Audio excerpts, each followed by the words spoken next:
Hello François, est-ce que tu vas bien? Ça va génial et toi? Fatigué, mais ça va. Écoute, ça va très très bien, très très bien, très très bien. Par rapport au dernier épisode, effectivement, il y a eu un concours et le concours a plutôt bien pris pour gagner trois de nos NFT. Et finalement, ben, on a sélectionné des gagnants. J'ai fait un tweet avant-hier là-dessus. Je vais quand même les citer sur le pod, histoire de les mettre un peu en avant. Alors, pour le coffre de base de Common Chest, bah, je vais juste donner les usernames, je vais pas donner les noms, prénoms. C'est @goof qui a gagné. Pour le chest rare, c'est Noé Margui. Et pour le légendaire, c'est Disco Block. Donc ces trois personnes-là peuvent m'envoyer un message privé sur Twitter et on fera les transferts des NFT. Et je ne sais pas si c'est votre premier NFT, mais si c'est le cas, bon, bah, bravo à vous. Bravo à vous pour votre premier NFT. Est-ce que tu as un truc à dire là-dessus? Je trouve que les gens ont bien participé. Enfin, en tout cas, il y a eu pas mal de partages, de trucs, d'engagement. Ouais. On avait plus de 80 retweets et tout. Donc, vraiment, c'est propre. Vous avez joué le jeu, c'est cool. Est-ce que tu as un truc à dire là-dessus? Sinon, on passe directement au sujet. Non, passons directement au sujet. Cool. On est à l'épisode 51, donc c'est-à-dire que c'est bon, on passe le cap de la moitié de l'objectif initial. C'est fou. Et je le dis presque à chaque épisode, mais je trouve ça toujours aussi fou. Et du coup, moi, si tu veux, je peux commencer avec un sujet. À la base, je voulais parler d'une boîte, mais dont je ne parlerai pas parce que j'attends une annonce et en fonction de l'annonce, enfin, j'attends un événement et en fonction de l'événement, je ferai vraiment un truc très complet là-dessus. Et Mhm. du coup, je vais parler de l'autre boîte dont cette personne a investi, dans laquelle cette personne a investi, et qui est assez intéressante et controversée au point de vue sociétal, on va dire. Vas-y, j'ai envie. En tout cas, c'est un sujet sur lequel moi, depuis pas longtemps, j'arrive à en être à en avoir une controverse et je t'en parlerai. Bon, la boîte, c'est conception.bio, donc c'est conception comme conception en français, .bio. Alors, il y a toute une histoire des fondateurs, il y a une histoire du concept, il y a une histoire, enfin, donc je vais reprendre depuis le début. Juste pour vous donner comment j'ai découvert cette boîte, c'est parce qu'en fait, cette boîte vient de lever pardon, 20 millions de dollars avec Sam Altman, Mhm. le cofondateur de OpenAI et ancien président de Y Combinator. Ok. Avec Donc je sais déjà de quoi tu vas parler après, ouais, enfin dans ouais, un autre épisode. ouais, mais en fait, c'est parce que j'ai une annonce normalement et j'attends. Et si ça se passe, là, putain, je vais faire une sale annonce. Et ça va être vraiment cool. Mais il faut que ça se passe. Et je sais pas si ça va se passer ou pas, donc je vais pas en parler avant. Yann Tallinn, qui est l'ancien cofondateur de Skype et plein d'autres gros invests. Donc, c'est-à-dire que dans leur cap table, ils ont vraiment des très bons invests qui ont des très gros leviers. Et surtout, la plupart d'invests qui s'intéressent beaucoup à la deep tech et à la recherche dans la biotech. En gros, que fait conception.bio? J'ai essayé, j'ai lu tout en anglais, j'ai essayé de faire les traductions, il y a les termes médicaux et tout, donc excusez-moi si je dis des grosses bêtises et s'il y a des gens qui s'y connaissent, n'hésitez pas à revenir dessus en commentaire. Euh, En gros, ils peuvent créer des ovules à partir de sang. Mhm. Voilà la tagline de base. Donc, ils créent des ovules, qui est un des éléments principaux pour faire un enfant.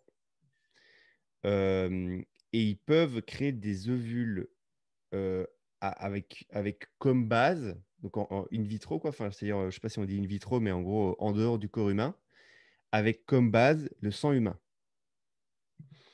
Je vais du coup te dire comment, comme machin, truc. Bon.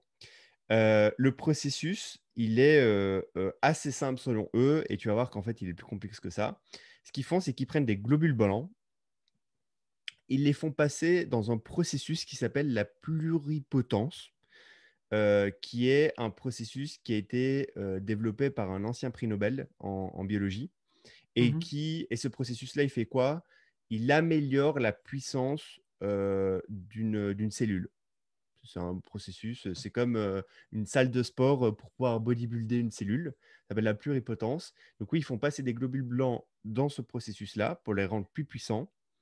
Et en fait, ces nouvelles cellules peuvent former des tissus, dont des ovules, mais Mhm. pas que.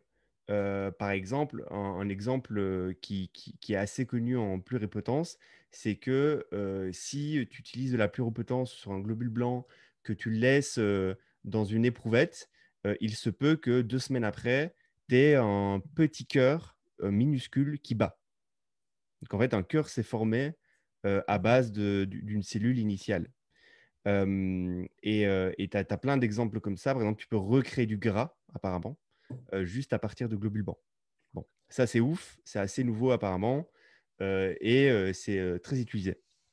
Mais en gros, donc ça, c'est le processus. On prend un globule blanc, on le fait passer dans une petite machine qui les rend plus puissants. Et en fait, cette nouvelle cellule plus puissante, en fait, elle peut former des tissus et ça peut devenir tout et n'importe quoi, dont des ovules. Après, je te Mhm. dirai comment ils font pour que ça devienne des ovules. L'objectif premier de cette boîte, conception.bio, c'est de permettre à des gens du même sexe d'avoir des enfants. Ça, c'est leur vision. C'est on veut que des gens du même sexe puissent avoir des enfants. Et comme je t'ai expliqué, d'expérience, apparemment, c'est pas très compliqué de recréer un cœur, c'est pas très compliqué de recréer du gras, par exemple. Mhm. Mais les ovules, c'est très dur à recréer parce que, apparemment, c'est un organe qui est très complexe et qui a besoin qu'il y ait plusieurs paramètres qui soient parfaitement alignés pour que l'ovule puisse être créé et être en bonne santé. L'histoire de cette boîte, elle vient d'où? Elle vient de 2016. Un chercheur qui s'appelle Katsuhiko Hayashi, dans un laboratoire au Japon, avait utilisé ce processus pour faire exactement la même chose, c'est-à-dire créer des ovules sur des souris. Donc à base de souris. Il avait pris des queues de souris il avait coupé des queues de souris. Et à base de queues de souris, il avait réussi à recréer des ovules et avoir du coup des bébés souris. Aujourd'hui, ces bébés souris vivent toujours et ont eux-mêmes fait des bébés et sont en bonne santé. Donc ça, c'est en 2016. Et un mec qui s'appelle Crazy Love, qui est l'ancien petit ami de Sam Altman, juste la petite anecdote. Mhm. Crazy Love lui rendit visite en 2016 pour pouvoir découvrir cette nouvelle technologie. Alors, dans quel cadre il lui a rendu visite? En fait, Crazy Love, c'est le président de Y Combinator Research. Y Combinator Research, c'est la cellule de Y Combinator qui a pour objectif de faire de la recherche appliquée. Et par exemple, Crazy Love, c'est le mec qui a l'idée, le développement du Basic Income à San Francisco. Mhm. Donc, en gros, ils ont mené une expérience, ils ont pris plusieurs centaines de personnes à San Francisco, ils leur ont donné un basic income tous les mois, pendant plusieurs mois, pendant plusieurs années. Ils ont essayé de voir ce que ça crée comme type de microcosme, est-ce que ça a tenu la route, etc. etc. Donc, c'est un sujet de recherche assez connu chez Y Combinator, le basic income, l'universel basic income, et Crazy Love en était la personne qui le leadait. Et en étant le président de la cellule de recherche de Y Combinator, il s'est vu rencontrer plein de scientifiques, dont ce mec-là qui est Katsuhiko Hayashi. Et il est tombé ouf amoureux de ce principe-là de pouvoir en fait recréer des cellules, des organes, et il s'est dit, tiens, pourquoi on ne ferait pas ça pourquoi on n'utiliserait pas cette technologie pour pouvoir permettre du coup au même sexe de pouvoir avoir un enfant. Et apparemment, depuis quelques années, quand tu vas à Sand Hill Road, je crois que ça s'appelle Sand Hill Road, tu me corrigeras, qui est la rue principale. En fait, c'était une grande rue à San Francisco où tous les investisseurs sont, où il y a les bureaux de Andreessen Horowitz, etc., etc. Quand tu vas là-bas et que tu dis je veux créer des organes et plus spécifiquement, je veux permettre à des gens d'avoir des enfants plus facilement plus facilement, apparemment, c'est très facile d'avoir une term sheet. Et donc, il s'est dit, bah, écoute, c'est parfait, je vais partir sur ce créneau-là. En plus, il est, je suppose, concerné. Et il a commencé à faire du pied à un mec qui s'appelait Pablo Hurtado, qui était en fait un scholar du labo de l'époque. Donc, dans ce Ok. labo au Japon, il y avait un scholar qui s'appelait Pablo je vais te donner le nom, Hurtado. Et il a commencé à lui faire du pied. Et 2 ans après, il l'a rejoint en tant que cofondateur. Donc, Krysilov et Pablo Hurtado deviennent cofondateurs et créent Conception.bio. Et Crazy Conception.bio, Love, c'est écrit comment? Enfin, c'est crazy comme fou, le nom du c'est non, type. Krisilov. Krisilov. Ah, ok. Crazy Love, je dis Crazy Love, je ne sais pas comment on dit exactement. De toute façon, si tu vas sur le site de conception.bio, dans la partie team, tu vas voir Crazy Love, il est CEO. Ok. Donc, les mecs reviennent aux États-Unis, ils commencent, enfin, ils font le tour du monde en fait, ils passent par Londres, etc., etc. Ils commencent à parler à beaucoup de chercheurs. Et il y a quelques temps, il quitte son poste je pense qu'il a quitté son poste de directeur de recherche à YC pour se lancer sur cette boîte Conception.bio, qui a comme volonté de créer, comme je le disais, des ovules à partir de sang. Euh, euh, Pendant tout son trip à la rencontre de plein de scientifiques, la réaction de la plupart des scientifiques, c'était de se foutre un peu de sa gueule, parce que il y a des témoignages, après, mauvaise langue ou pas, mais de scientifiques, enfin, de situations où Krisilov allait demander à certaines personnes, OK, mais si on veut faire ça dans un labo à San Francisco, il nous faut quoi comme matériel? Et en fait, il faisait juste de la... C'est vraiment comme si un hacker, Hmm. partant de zéro, se dit, je vais utiliser une technologie, mais je ne maîtrise rien de cette technologie. Bah, ce que je vais faire, c'est que je vais m'éduquer. Et donc, il s'éduquait comment? En parlant à des experts, en leur posant des questions à la con, comme, tiens, si je veux faire ça, il me faut quoi comme machine? Tu vois, des trucs à Ouais. la con comme ça. Et du coup, les gens, évidemment, les experts se foutent de sa gueule. Mais on a bien vu d'autres exemples. On va prendre Elon Musk, que tu peux te foutre de la gueule de quelqu'un, mais au final, avec beaucoup d'énergie, de chance et de capital, il y a quand même quelque chose qui peut en sortir.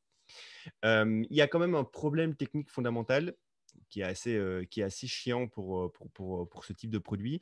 C'est qu'en fait, le processus de développement de l'ovule dure aussi longtemps qu'une grossesse. Et par exemple, pour une souris, les tests que le fameux Katsuhiko avait fait duraient 20 jours, alors que si tu veux reproduire des ovules d'êtres humains, ça prend 9 mois. Donc en fait, ça Hmm. ralentit à fond la recherche. Et pour eux, c'est le problème fondamental, c'est que du coup, c'est pas un truc, on fait pas ça sur des souris, donc en fait, ça va prendre des années, des années, des années à développer. C'est d'ailleurs pour ça qu'ils ont levé pas mal de capital au début, c'est pour pouvoir survivre autant qu'ils peuvent au début. En plus de ça, il y a eu l'ère Trump. Et l'ère Trump aux États-Unis n'a pas été favorable pour ce genre de boîte. Parce que bon, elle va à l'encontre de plusieurs principes que Trump n'aime pas forcément. Et du coup, pendant l'ère Trump, Trump a rajouté des barrières légales Hmm. et réglementaires sur tous ces sujets de recherche. Il y a évidemment des problématiques qui sont inhérents à ce qu'ils essaient de faire. Euh, Par exemple, il y en a un qui n'est pas un problématique, mais peut-être un problème de dérèglement. C'est que si tu peux avoir un enfant à n'importe quel moment, tu peux du coup l'avoir à tout âge. Du coup, tu pourras avoir des vieux de 60 ans qui ont des enfants. Du coup, est-ce que ça ne va pas créer un dérèglement de cycles familiaux, par exemple? C'est une des problématiques qu'il pourrait y avoir. Euh, Pourquoi on ne pourrait pas faire 100 ovules, essayer avec ces 100 ovules-là de faire 100 embryons et d'après de simplement sélectionner celui qui nous plaît le plus?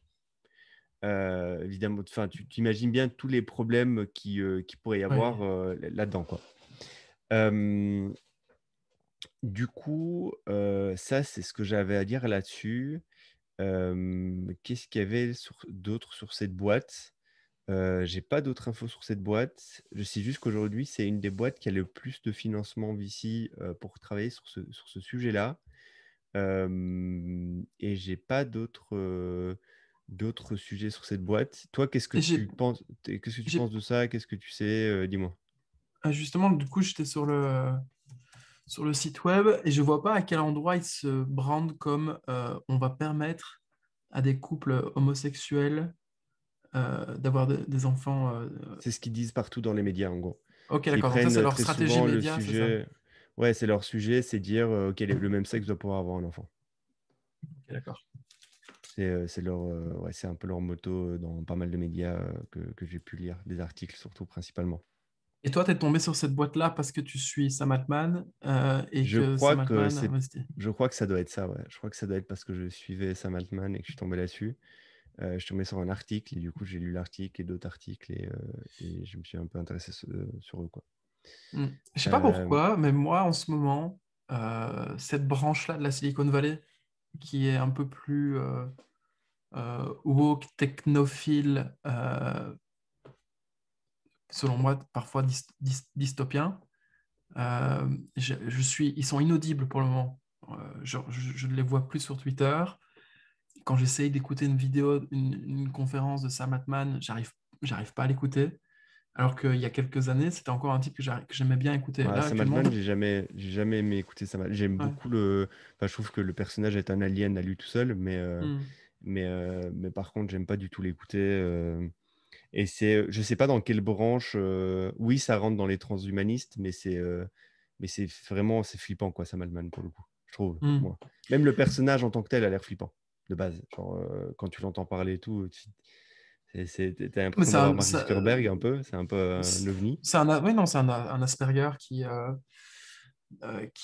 Je sais même pas, en fait, d'un point de vue maker, s'il a fait des boîtes extraordinaires avant. Je pense qu'il en a fait une, mais je sais pas si c'était un succès. Et puis ensuite, avec YC, c'était un full succès. Mm. Euh, non, j'arrive. Pour moi, ils sont inaudibles en ce moment. Et c'est non seulement en termes d'input, c'est-à-dire que je n'arrive pas à trouver des. Enfin, je ne tombe plus de façon organique sur des inputs de cette catégorie-là de transhumanistes. Et quand par hasard on m'en envoie un, ou bien alors que je fais une recherche et que je tombe là-dessus particulièrement, ben, en fait, j'accroche pas. Genre, leur dynamique, leur pensée et leur trajectoire, celle en tout cas qu'ils expriment publiquement, me laisse complètement inerte. Tandis qu'un autre type de transhumanisme à la Elon Musk ou enfin, plutôt de capitalisme libéral à la Elon Musk. Et ben ça, par contre, tu vois, ça résonne en moi. Et c'est parce que je suis un gros beauf Ouais, c'est qui peut-être parce que les n'est. problèmes qui Ouais, taclent sont pas les mêmes, et du coup, toi, oui, ceux de genre Elon gros Musk moteur, grosse t'intéressent beaucoup fusée, plus. garçon aimait ça. Tu vois, peut-être que c'est ça le raisonnement au profond, tu vois. Tandis que Mm. ouais, la reproduction via des cellules souches, enfin du sang, bon, ces sujets deep tech-là m'intéressent profondément. Mais j'ai l'impression que je suis encore trop loin de ça d'un point de vue compétences techniques et donc Oui, je me non, mais rends ça, pas c'est compte sûr. je me rends pas Non, compte mais du même moi, c'est travail pour qu'il y ça a à que faire. Ouais. je survole le truc, quoi, Mm. mais je suis sûr qu'il y a beaucoup plus de choses intéressantes techniquement à les lire. Après, il n'y a pas non plus mille et une informations. Très souvent, ce genre de boîte, enfin, en tout cas, moi, quand je tombe sur leur site, tu n'as pas accès à toutes les informations, parce qu'il y a certainement des sujets privés ou juste des choses qu'ils ne veulent pas forcément partager. Mais, euh, mais ouais, en tout En- cas, il faut vous en- dire qu'il y a des mecs dans la Silicon Valley qui essaient de faire autre chose que du des ovules à software, base de quoi. sang, quoi. Ouais. Ouais. Et non, non, et c'est Euh, ça. Et d'ailleurs, c'est d'ailleurs une des grandes différences entre la Chine technophile et la Silicon Valley technophile, c'est que j'ai l'impression qu'en Chine, une fois de plus, d'après les informations que j'ai pu capter, c'est quelque chose qui est en marche depuis très longtemps. Pas seulement sur le côté deep tech science, biologie, mais aussi sur le côté ingénierie mécanique, des trucs beaucoup plus concrets en fait que juste du software qui en fait permettent d'organiser mieux la société de travail, de relations sociales, etc. Donc non, c'est intéressant de voir qu'il y a il y a tellement de capital pour le moment aux États-Unis qu'il n'y a plus que les SaaS software, donc software as a service avec un MRR prévisible, prédictible, qui lève énormément d'argent, c'est plus la panacée des VC, quoi. Il y a plein, enfin, il y a plein de VC qui commencent aussi à investir dans des trucs beaucoup plus long terme, etc. J'écoutais ce matin le podcast All In Podcast, je ne sais pas si tu l'écoutais, pas non, pas ce encore. matin, non. Pas celui de ce Ok, matin, il non. vient de sortir ce matin. Et en gros, ils abordent de plus en plus souvent, même dans ce podcast-là, des sujets beaucoup plus deep tech, beaucoup plus Ouais. hardware, tu vois. Et ça, je trouve ça intéressant. puisqu'on pourrait imaginer en fait que le côté, tu vois, c'est le fameux tweet, enfin la fameuse phrase de Peter Thiel, on rêvait de voitures volantes et on a eu les tweets en 140 caractères. Et ben peut-être qu'aujourd'hui on est en train de rentrer en plein dans la phase de transition où il y a beaucoup d'argent qui est investi pour faire autre chose que des tweets à 140 caractères, faire des trucs plus concrets, encore, encore plus changeants pour l'humanité en tant qu'espèce, donc pour l'homme en tant qu'espèce. Donc voilà, intéressant. En parlant de woke capitalism, enfin du capitalisme woke, je ne sais pas si tu as vu passer sur Twitter. Donc en gros, Elon Musk a gagné beaucoup d'argent ces derniers temps avec Tesla. Ah Enfin, là là il n'a là pas là. gagné Oui, j'ai beaucoup vu. d'argent. J'ai vu. Il n'a pas gagné beaucoup d'argent, mais en gros, sa valorisation a fortement grimpé. Aujourd'hui, il est valorisé à 320 milliards de dollars. Et du coup, il a dû gagner énormément d'argent au cours des 2 dernières semaines. Et du coup, il y a plein de journaux qui ont repris cette ascension fulgurante et qui ont dit, oui, si Elon Musk consacrait 2% de sa richesse euh, à des causes humanitaires, eh ben, on pourrait régler le problème de la faim dans le monde.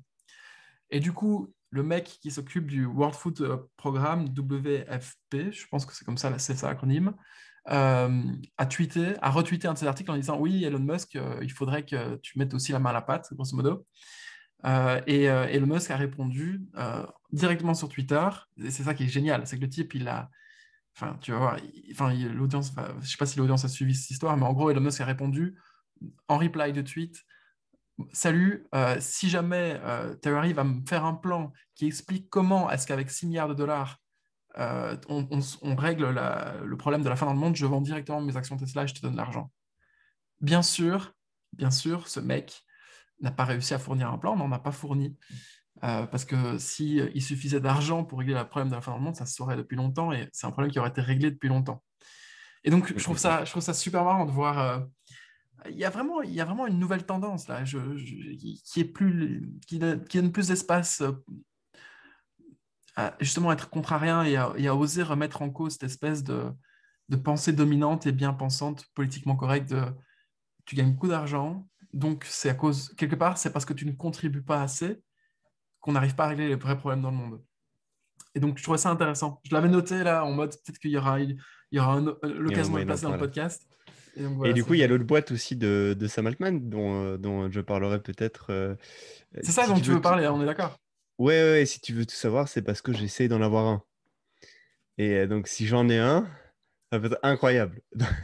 Là, on parle en privé en mode lui, il comprend de quoi je parle, certainement, mais Non, mais tu j'essaie le d'en ferais pas avoir un, ça. quoi. Tu le ferais ça, toi? Ouais, ouais, ouais, genre, mec. Alors, Ah, c'est alors, c'est très dystopien drôle. as Eh fuck. ben, c'est très drôle parce que c'est dystopien. Et quand je parle de ça autour de moi, les gens me disent putain, mec, mais c'est. Vas-y, qu'est-ce que tu vas te foutre là-dedans? Et j'ai envie de savoir, est-ce qu'en fait, ça va à l'encontre de mes convictions? Je ne Hmm. sais pas. Mais alors, je le prends vraiment comme une expérience, quoi. C'est-à-dire que si ça se fait, si je peux en avoir un, ça peut être ouf. Et en fait, j'ai donné à cette boîte le plan exact de tout ce que je ferais pour essayer d'avoir tout Paris. Tout Paris. J'ai donné le plan exact. Déjà, tu as dit, j'ai un podcast avec 3 millions d'écouteurs, enfin Exactement. d'audience. Non, non, mais j'ai vraiment j'ai dit tout ce que je ferais, quoi. Donc, et on va voir. Là, apparemment, mon apply est en process. Donc, on verra. Hmm. Ok, Ça va être drôle. Bon, vas-y, est-ce que tu as un truc à nous faire découvrir? ouais. Je règle un peu ma luminosité. J'ai l'impression d'être un petit cochon rosé là, qui est en train de braiser. Je sais pas si c'est la luminosité qui déconne. Bref.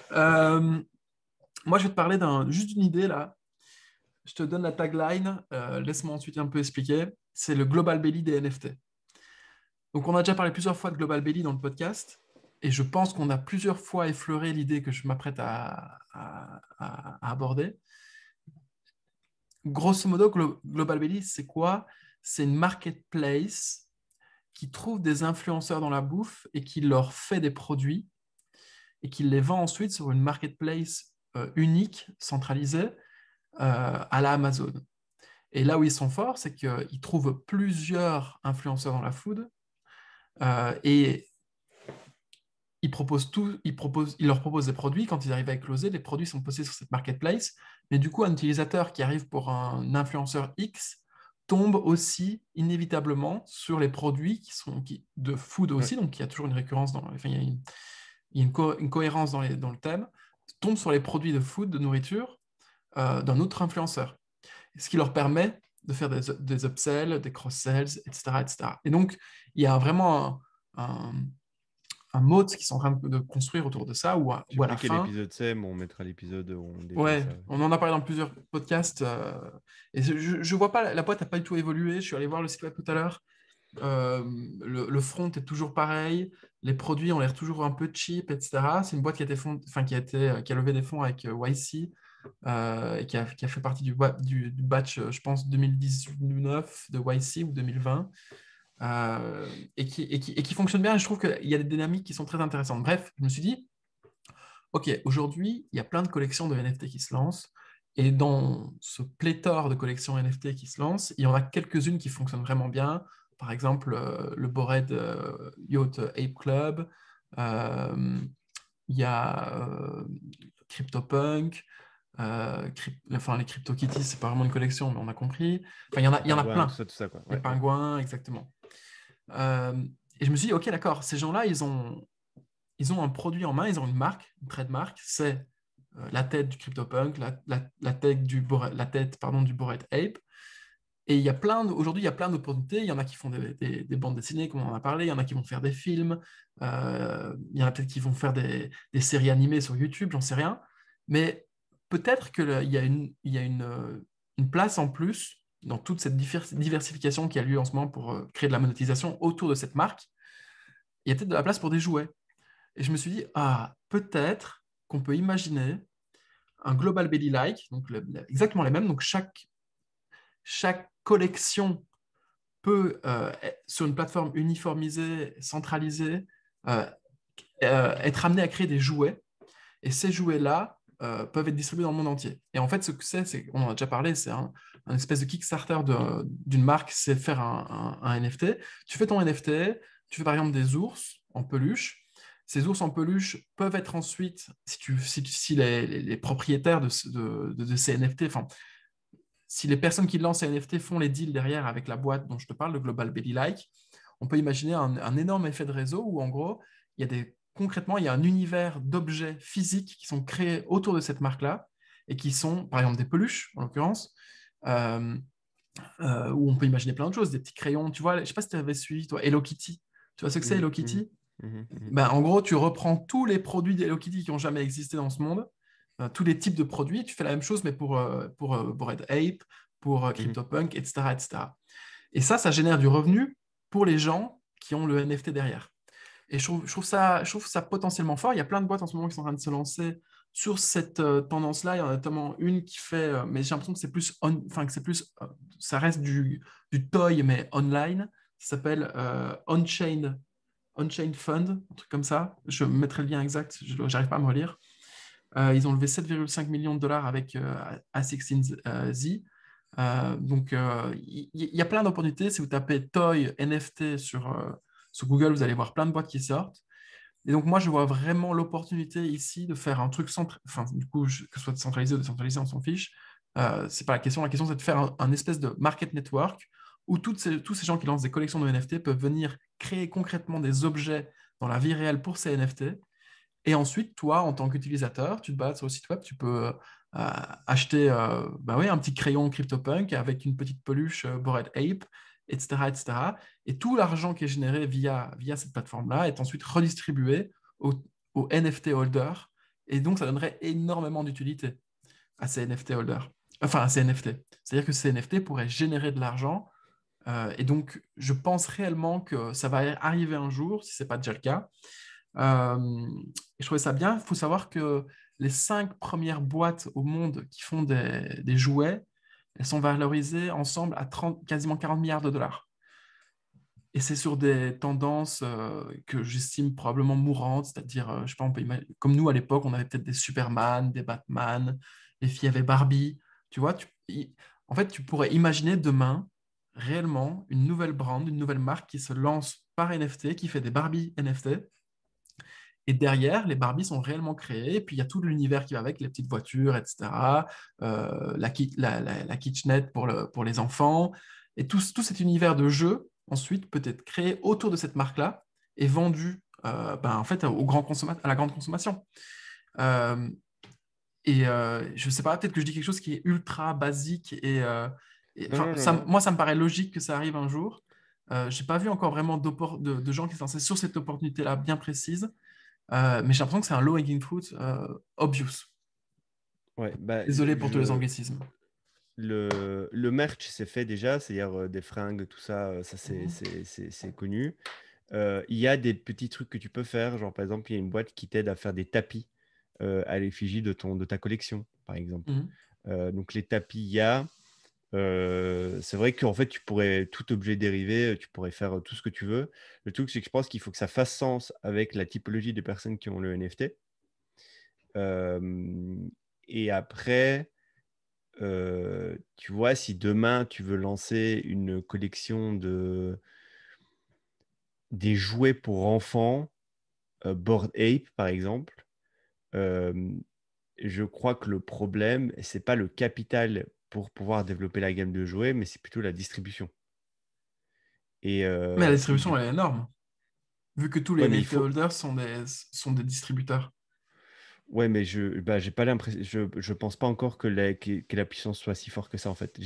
Moi, j'ai pas encore l'impression que, après avoir à étayer avec des chiffres, j'en sais rien, tu vois. Mais moi, Mhm. l'impression que j'ai aujourd'hui, c'est que il n'y a pas l'écosystème des NFT holders, il est encore minuscule. Bien sûr, bien sûr. Et du coup, ce qui fait que les NFT holders n'ont pas une force de frappe gigantesque en termes de distribution, sauf dans leur propre écosystème. Sauf quand ça a des références propres à leur écosystème, tu vois. Euh, et euh, et Je vais te c'est donner pour un ça. exemple. Vas-y, Vas-y, dis-moi. vas-y. Non, Non, je non, vais te donner vas-y. un exemple. Là, on ne le sait pas encore, mais la majorité des influenceurs qui ont une vraie marque sur cette planète, qui sont des influenceurs sur Instagram, sur TikTok, réfléchissent au NFT. Ça, on le Ouais. sait, tu vois. Et dans les prochains mois, ils vont tous sortir un projet. Ça pourra être peut-être une collection par rapport à NFT. Moi, je connais une influenceuse ici à Paris qui est en train de faire. Je ne vais pas dévoiler son projet parce que je pense que c'est encore secret. Mais en gros, il y aura un élément physique dans le monde qui ira Mhm. avec ce NFT. Et cet élément physique sera transposable et utilisable pour d'autres types de NFT. Tu verras, j'en parlerai sur Ok. le podcast parlant, parce que je trouve ça intéressant. Et, euh, et ces meufs-là, elles ont 200 000 followers. Je pense que la moyenne d'âge, c'est entre 16 et Ouais, mais du coup, 25 elles font ans. un objet physique qui est en lien avec leur audience. C'est ça le sujet. Oui, c'est ça. Mais ce que je Et veux les dire, gens c'est qui vont que... acheter leur Ah NFT, c'est oui, des gens qui sont dans leur audience aussi, tu vois. oui, oui, ok, d'accord.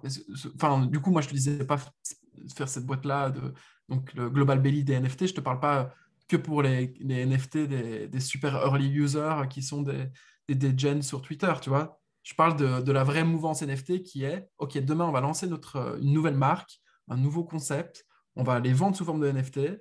Ces NFT vont créer des dérivatives, on va créer des dérivatives avec un Global Belly-like pour ces NFT-là. Global Belly Like prendra un pourcentage des ventes, nous on gardera le reste, et ce reste, soit on le garde pour nous parce qu'on est les honneurs du trademark, soit on le redistribue aux NFT holders. Et ça, pour moi, c'est sûr que ça va arriver. Et, euh, et, et, euh, et donc, je vois très bien, très très bien une marketplace se sortir du lot par rapport à ça.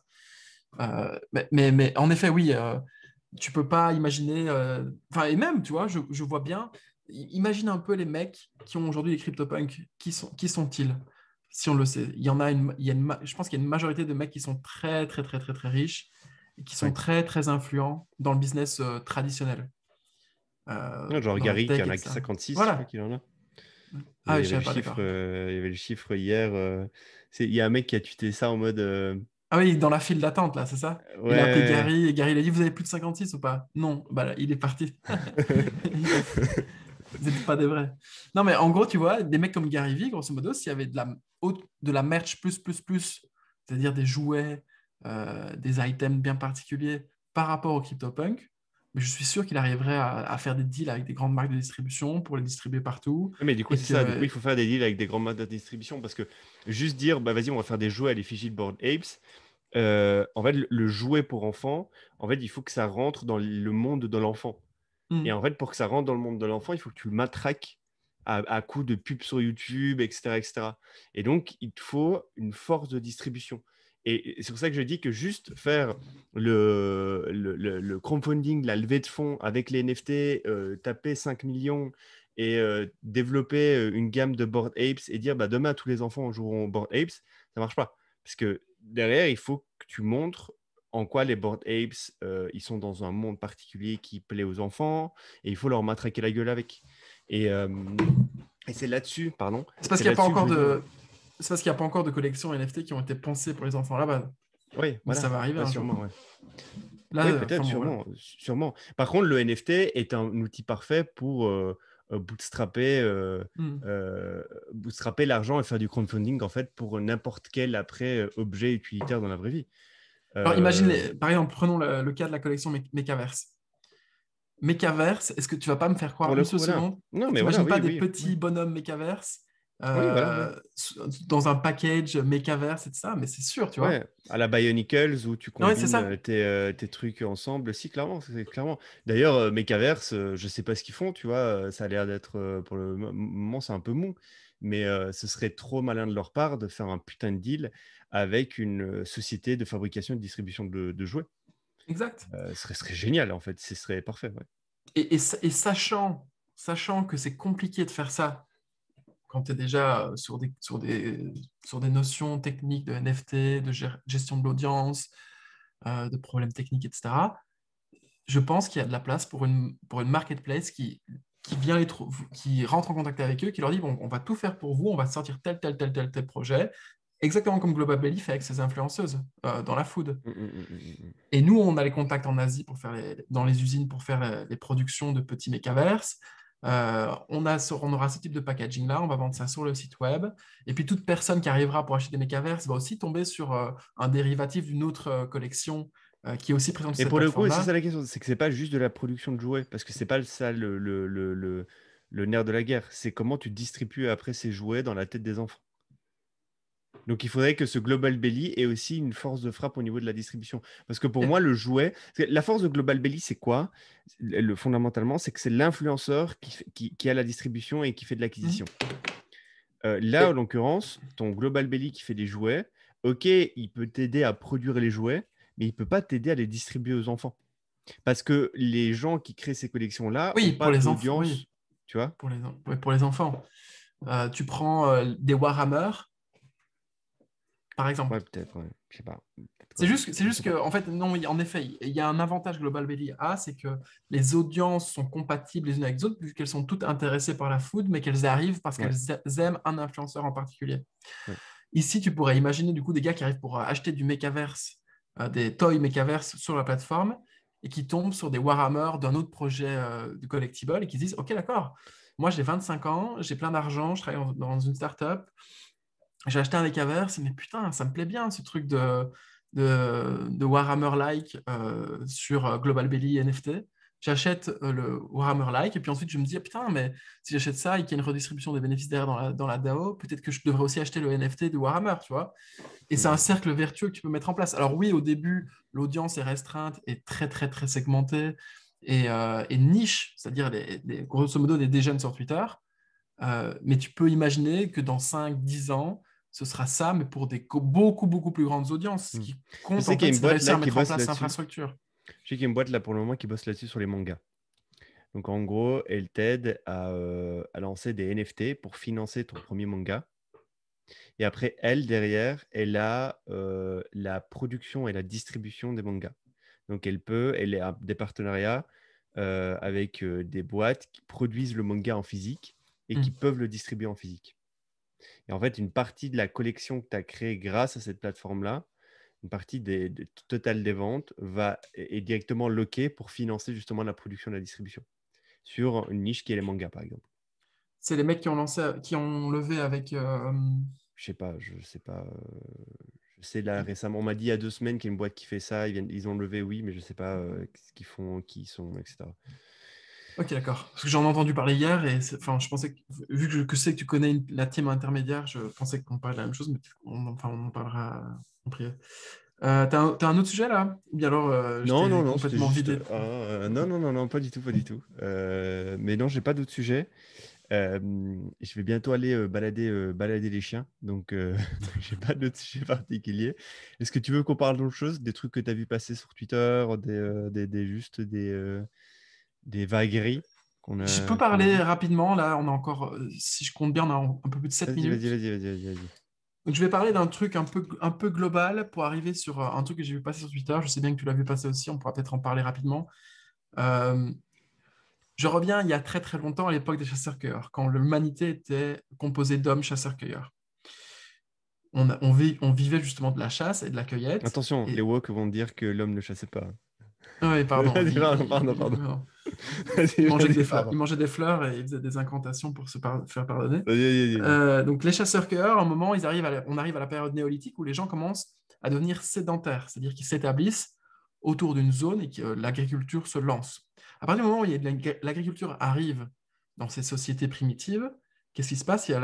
Parfois, il y a des surplus. Et du coup, il y a toujours une lutte entre groupes rivaux pour le surplus qu'il y a sur une telle parcelle ou une telle autre parcelle. Et c'est à ce moment-là qu'on voit, je repasse en vitesse l'histoire de l'humanité, hein, donc ne me prenez pas au mot, il y a beaucoup plus de détails que ça. Mais grosso modo, il y a une partie de la population, une partie des individus qui se spécialisent, en gros, en s'armant dans le ravissement de ces surplus. Donc en gros, ils se disent, OK, tel groupe a produit plus, nous on a faim, on va aller voler ce qu'ils ont chez eux. Et donc, de façon défensive, il y a un autre groupe les autres groupes se disent, bon, bah, on va apprendre à se défendre.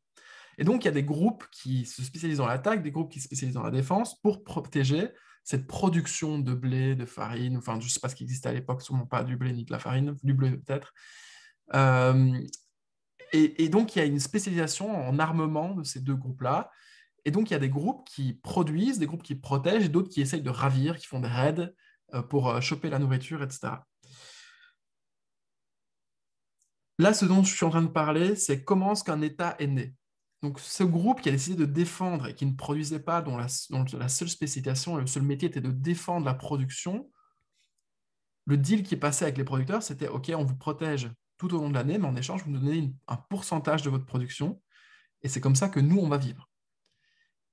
Et donc, au fur et à mesure du temps, les siècles ont passé, et ce groupe qui était défensif à la base, aujourd'hui, c'est ce qu'on appelle un État.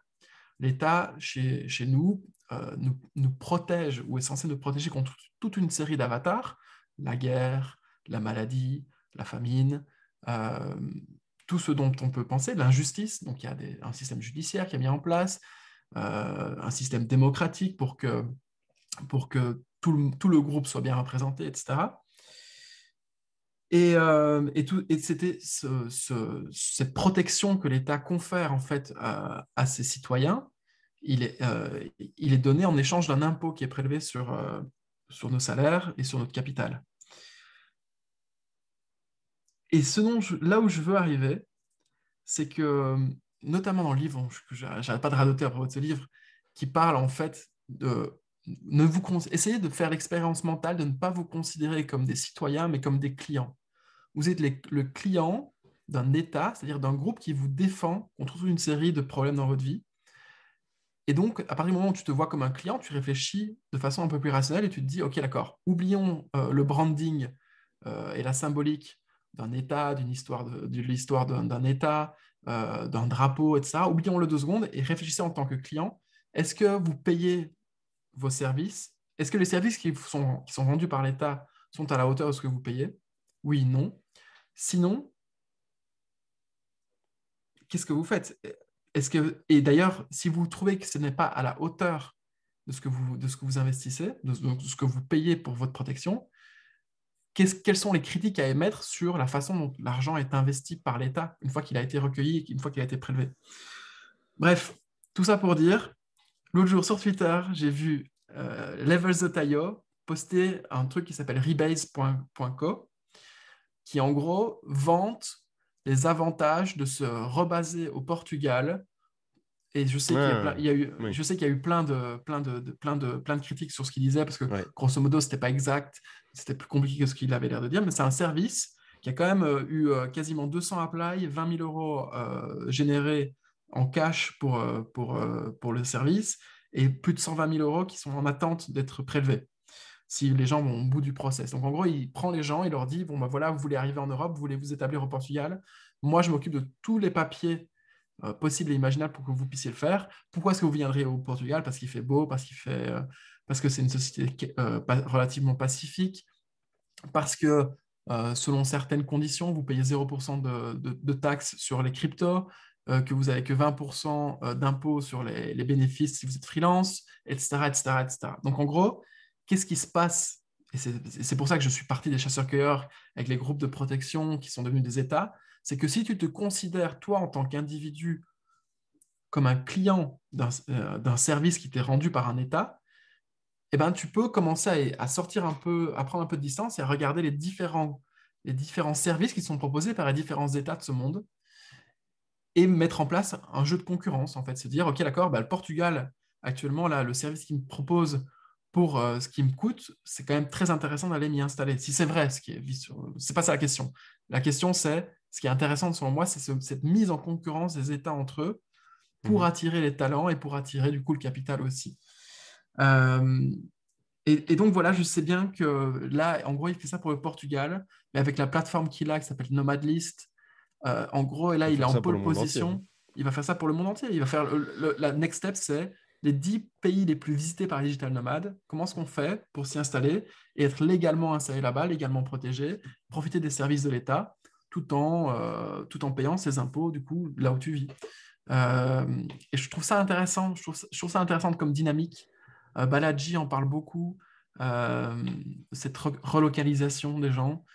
Aux États-Unis, je sais bien que même les États, euh, donc les États des États-Unis, se font concurrence entre eux pour attirer les talents et le capital. Par exemple, Miami, dont on a beaucoup entendu parler, a tout fait pour attirer les gens hors de la Silicon Valley.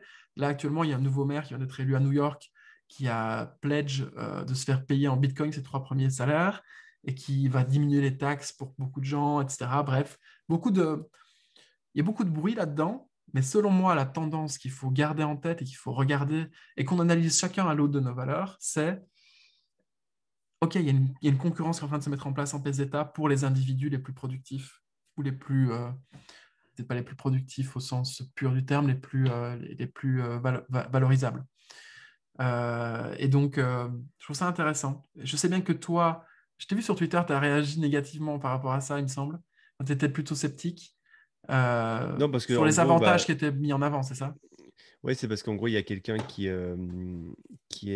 bosse chez AAV et qui lui est français et qui s'est délocalisé là-bas justement pour des raisons fiscales et qui a dit, vous savez les gars, la trois quarts des trucs qui sont là-dedans sont faux, euh, complètement inexacts et en fait la réalité elle est différente et donc il a fait un long thread pour expliquer et du coup tu as d'autres personnes qui sont dans la crypto, Julien Bouteloup et d'autres qui ont dit ouais les gars c'est pas si simple que ça et c'est pas en mode après on connaît Levels, hein. Levels il joue dans le je simplifie le tout et je dis il y a les méchants il y a les gentils et venez moi chez les gentils quoi et il adore faire ça mais donc apparemment il y a plus de nuances et donc j'ai juste retweeté pour dire bah faites gaffe il y a plus de nuances parce que le problème c'est que là moi, je suis dans des communautés crypto et plein de gens qui crachent sur l'État, sur les États dans lesquels ils vivent, sur les systèmes fiscaux, etc. Et les mecs, bah, j'ai des mecs qui me disent ouais, c'est bon, en janvier, je pars,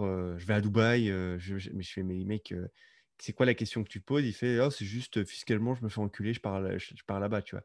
Je dis, ok, mais réfléchis, il y a d'autres sujets que ça, tu vois. Il y a Hmm. l'histoire du pays, il y a Non, non, il y a plein de choses. ça pour moi, ça ne doit pas être Ok, pris en compte. ok. Enfin, si tu as une Même analyse ne prends pas rationnelle, ça. mais par contre, tu peux dire en France, il y a un système de sécurité sociale qui est ultra efficace. Du coup, il y a une paix sociale qui est censée être en tout cas plus agréable à vivre que dans n'importe quel autre pays du monde, notamment Dubaï.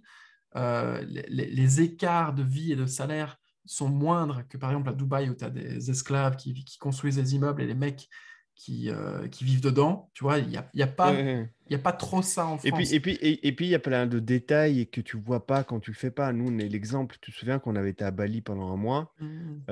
Les détails, c'est quoi? C'est que tu as des vaches qui bouffent du putain de plastique. C'est que tu as des putains de balinés qui brûlent leurs poubelles devant chez eux. Et que Hmm. tu as des gosses qui baladent des lézards en laisse, quoi. Je veux dire, Ça, je me rappelle pas de ça, mais ça m'étonne pas. mec, tu te souviens pas, gros, près de chez nous, tu te souviens de la femme qui nous avait accueillis tous les midis, là, elle avait fait une espèce de resto clandestin chez elle.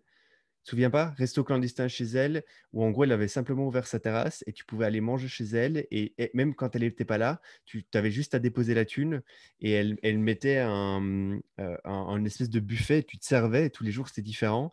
Et tu mettais simplement la thune dans un petit pot. Tu te souviens de cette femme ou pas? J'ai l'impression qu'ils sont tous comme ça. Gros, c'est pas possible. Mais non, gros, c'est pas possible. Elle était dans la rue. Désolé, les Là où gars, il y là, a le petit chien? c'est privé. Là où il y avait les petits chiens. Ok, d'accord, d'accord. C'est bon, Tu je vois vois. la rue de chez nous qui descendait. Elle faisait des euh, pancakes magnifiques, entre Et elle faisait des parenthèses. pancakes magnifiques. Ok, Tu te ouais. souviens pas que la dernière fois qu'on a été, il y a son fils, son neveu, je sais pas quoi, qui débarque, qui avait des problèmes mentaux, qui débarque et qui met un putain de Ah, lézard sur la table avec une laisse. oui, oui. Ok, d'accord, ça, je me Bon, rappelle. ouais. Ça, tu te rappelles de ça quand même. Bon, ben voilà, tu as des trucs comme ça, que oui, Bali c'est bien, oui, avec 1000 balles, tu vis comme un roi, oui, tu manges pour rien du tout, oui, tu as une moto pour rien du tout, mais à côté, tu as des vaches Je qui te bouffent du surfais. plastique, oui, tu fais du surf, oui, il y a des Australiens, des Australiennes, oui, c'est génial, mais à côté, ouais, t'as de la population et une population qui pollue comme Jaja, euh, qui, euh, qui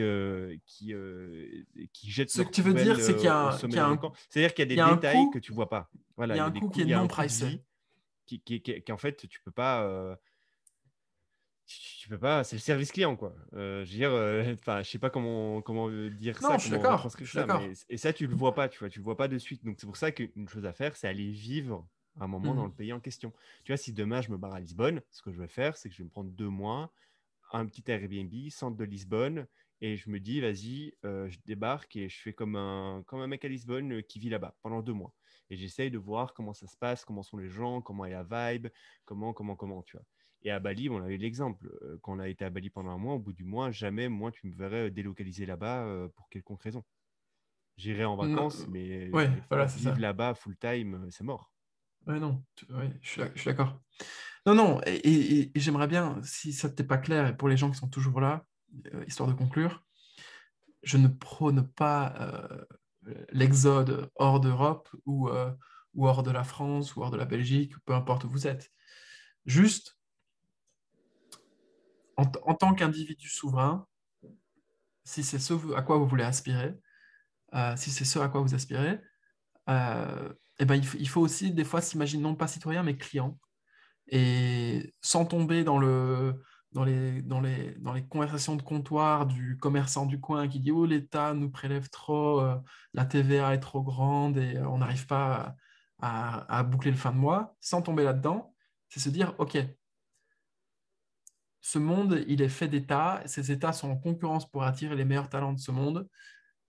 Si, si et seulement si vous n'y trouvez pas votre compte là où vous êtes, aujourd'hui, c'est possible, en fonction forcément des professions, de bouger, d'aller ailleurs.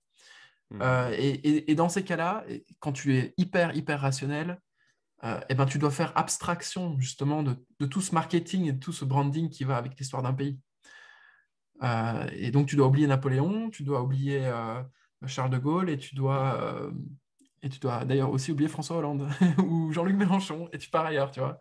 Et donc, ça intéresse. Non, non, vraiment, je Non, non, tiens à préciser. la réflexion, l'exercice mental est intéressant. Donc, clairement. Surtout qu'aujourd'hui, comme Et, tu dis, le mouvement est beaucoup plus permissif. Et oui, non. et voilà, je me réjouis de voir ce que Rebase.co va sortir dans la suite. Moi, je rêve d'un Rebase.co pour la France. Hein, tu peux imaginer réellement un système fiscal avantageux dans les premières années pour les nouveaux digital nomades qui viennent s'installer en France.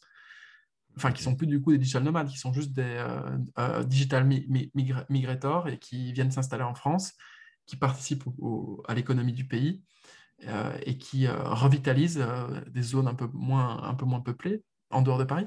Donc Mhm. c'est quelque chose dans lequel je crois relativement sereinement. Et Cool, voilà, cool. On mettra tout ça dans la description. Bon, je te laisse. Je vais balader les chiens. Bonne bonne journée balade. à toi. Et on se voit à l'épisode 52. Ouais, allez, Ciao, ciao. ciao. Ciao, ciao.